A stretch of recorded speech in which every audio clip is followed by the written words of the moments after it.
السلام علیکم۔ معدے میں تیزابیت پیدا کرنے والی چند غذائیں۔ دراصل معدے میں جلن پیدا ہونا اور معدے میں تیزابیت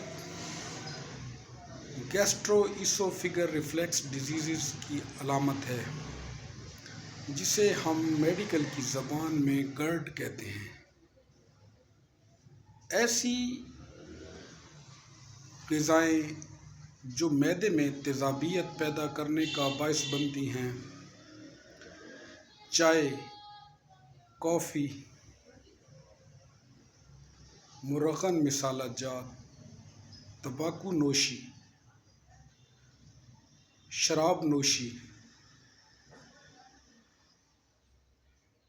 اور کاربونیٹڈ ڈرنکس۔